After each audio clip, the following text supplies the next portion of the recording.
Let's get into the mailbag. Where are we starting off? Okay. Along with special teams, what is the biggest thing that Nebraska needs to work on during the bye week? Running game.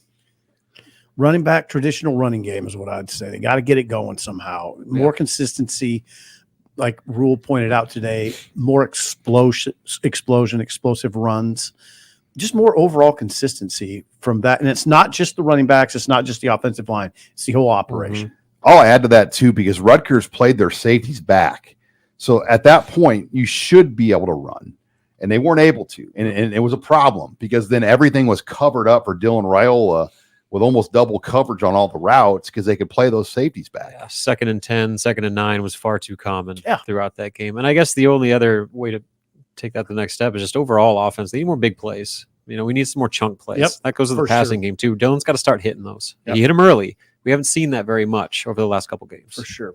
Okay, what does it say about this program that Dylan Raiola and Jakeori Barney were selected on On3's midseason true freshman All-American list? What it means to me is that you could have had some other guys. I mean, other guys kind of knocking on that door. We talked about Shavers, who doesn't belong on there yet, but he's trending that way. McGahee's pretty good. You've mentioned McGahee, Keona Davis, Carter Nelson. I mean, it's a great crop of freshmen. I mean, what we just named off is the future, and all those guys, you can see it. I mean, it's not like, oh yeah, he needs a lot of development. There's that for sure, but you can see talent right away. That's why they're playing. Yeah, and it makes you feel a whole lot better about what Nebraska's losing. I mean, they're losing some pretty significant names in every phase, but they're also playing a whole bunch of young guys that are cutting their teeth right now. Are going to be ready to take that baton. Amari Sanders, Mario Buford. Those guys are playing. They're getting on the field. All right. Malachi got on the field the other redshirt freshman. Yeah. Oh, that's a good point. Yeah. Thank you. Next question. Okay. Will Sierre Wright and or James Williams earn a black shirt? Oh, good question. Great question. Yeah. Sean called for Sierre to have one. Well, and like Linhart has one, but is he true? I mean, is he a black shirt at this point? What did he play? 13 snaps the other day? Rob? Yeah. I got it. Yeah, Sip's got it printed out. Thank you, Abby, again for the printout. Yeah, I got the printout. Cam Linhart played 13 snaps. 13 snaps. Is that a black shirt load to you? Ty 61, Nash 43, James Williams 27, Elijah Judy 20, Jamari Butler 20, Van Poppel 15. Linhart got pushed back a little bit. So is he hurt or is it performance based? That's the question we don't know. James Williams and Sierre Wright. Yeah, I'm saying black shirts right now. Yeah, James Williams 4 sacks in the last 2 games. Yeah, tied for the team lead. He's second in the Big Ten in sacks. Yeah, he's a black shirt. I mean, come on. If that's not a black shirt, Steve Sipple, I don't know what is. Right. You know, both those guys though. I'm giving one to Sierre Wright. He might be their best corner. And I know they like to keep it as close to 11 as possible. The reason Linhart got one is because they considered him another starter, just because of how they rotate with that D line. But man, I mean, you're talking about Sierre Wright. He is a starter right now. So I mean, he's playing at a black shirt level. He's starting games. Seems like a no-brainer to me. I got a question for you. It's a simple question. Can you put him on the bench when Hale returns? I can't. No, you can't. But they're being sensitive about it though. They're not just gonna. I mean, there'll be conversations to get to that point. It's easy for us to say. And that's why we don't have to be diplomatic. I don't like that, put Rule on the spot. Did Sierre Wright under black? Because I've done this long enough to know they haven't practiced yet. They haven't done it yet. Right. And you're not going to get anywhere with that question. No, good point. Like they'll do it. They'll announce those things in their own way if it happens. But I'll tell you, it's a challenge for the coaching staff. That's a challenge. I don't know what you do.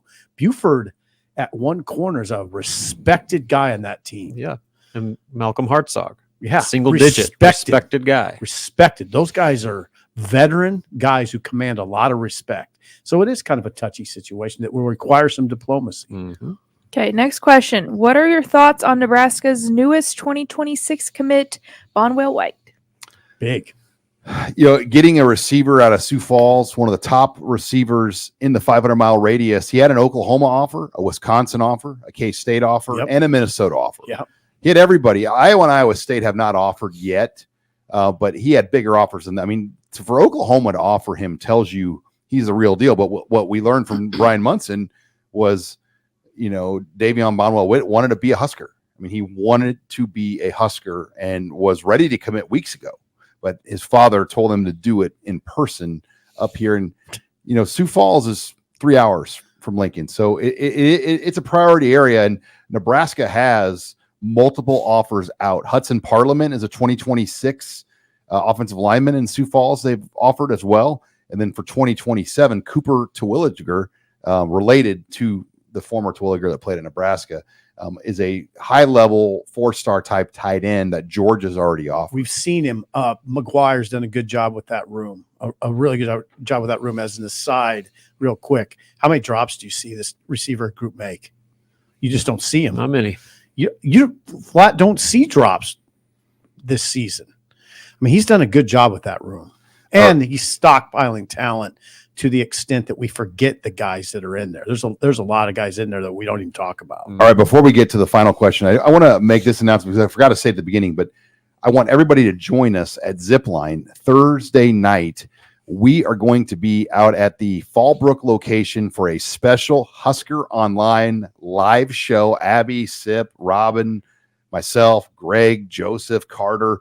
The whole crew will be there. Steve Sipple will bring the Harley, free Harley rides possibly. You know what I'm going to do, Rob? Get ready for this. I'm going to drink an IPA. Whoa. IPA. I didn't even know we had a real conversation. He goes, Sean, what is an IPA? And I had to kind of give him a little talk. You did. You handled it very well. But we will be out there. There's going to be prizes, free prizes to play, food, tacos on special, canned beer outside to ease it up. They will be ready for a big crowd. They were not ready for 200-300 people like we saw last time. We're going to have a much better setup for the crowd and attendance. Yeah, stop out. And they won. It's going to be fun. So come on out to Zipline on Thursday night for the live show. And if you can't make it there, we will be streaming it live as well on the YouTube channel. Okay, Abby, final question. Last question. What do you plan to do this weekend with your bye week? I got it planned already. I'm wrestling. So I told Lisa. Who's Lisa? My wife. I don't have that problem like you said. Hello. Okay. I got one woman to worry about. What is wrong with you? All right. Well, I asked about you too. But you got issues. I said we could possibly go to Kansas City. Oh, wow. And leave Saturday morning. And I'm thinking to myself, I've just given up the whole day of walk. I'm basically going to be walking around the plaza, looking at my phone all day. Oh, God. Melting those credit cards. Watching football on my phone. The reward will be dinner at Q39 barbecue. Yes, that'd be good. That's a must. If we already got, but that's probably what we're going to do unless I sway the conversation to just stay home to watch football all day. Robin. Pumpkin patch for sure. I haven't gone with my family yet. We got a season pass out at Rocaberry Farm. You and everybody else in America will be there. Well, yeah, that's the best part. I can't wait. As long as it's not like 90 degrees with blowing dusty winds in my eyes, it's fine. Like I don't do pumpkin The patches bugs are an issue when I have to too. wear like a tank top. When it's hot, the bugs. are an Yes. issue out So there. hopefully the weather cooperates because we're gone basically every other weekend until like November with this road schedule. So this is the weekend. And then Sunday, scrimmage, red-white game, basketball, Devaney Center, 2:00, free tickets. Get them now. I will be there, and they're gonna treat it like a real game. Like they're gonna do post-game interviews, and Kent and Jake will be on the call. Wow. Yeah, Be good. on the radio. Hey, Robin. That's good. they're working on it. They're gonna try to Or make stream it maybe. Yeah, stream. That's the way to do it. So yeah, I mean, it's a preseason game atmosphere to get your first look at the Huskers. Sip. Oh, mine's simple. I heard the times today already. Penn State, USC at 2:30, Oregon, Ohio State at 6:30. That's it. I mean, then there's that's pretty much it. Who's bringing your food for you? You're not going to leave the house. Are you going to cook? No, De Leon's I will go get it. I'll go get it. You'll go to Daily. Yeah, 2 burritos probably. 2. Yeah, 2 burritos. Yeah. It's a De Leon's football Saturday. It'll be very simple. That sounds like an awesome Saturday. I might have to write my Sunday column that morning or Just get it out of the way. And you can pick up a 6-pack of IPA at Zipline. Yeah. Get that palate adjusted for. What's that? Get your palate adjusted. Get my palate. Yes. Hey, those IPAs are going to pack a punch on you if you're not. Is that used to right? them. By the way, Robin, the Oktoberfest might be my new favorite Zipline. It's good. beer. I just had one the other day. Oh my god! I am going to buy The another. Zipline Oktoberfest. What's the High what level. defines the Oktoberfest beer? Well, there's different variations, but this one's more just like an ale. It's got a maltiness. To Yeah, it, though. It's so really a little good. darker ale, smooth. It's their small batch though, so it's not like around year round. It's just Yeah. a seasonal If you small like batch. fall beers, you'll like this one. I like fall beers. Okay. All right, Abby, are you going to go anywhere? You got volleyball probably, right? Yep. Yeah. Work. Volleyball Friday and Saturday, but I'll be watching some football on Saturday. Don't worry about that. There you go.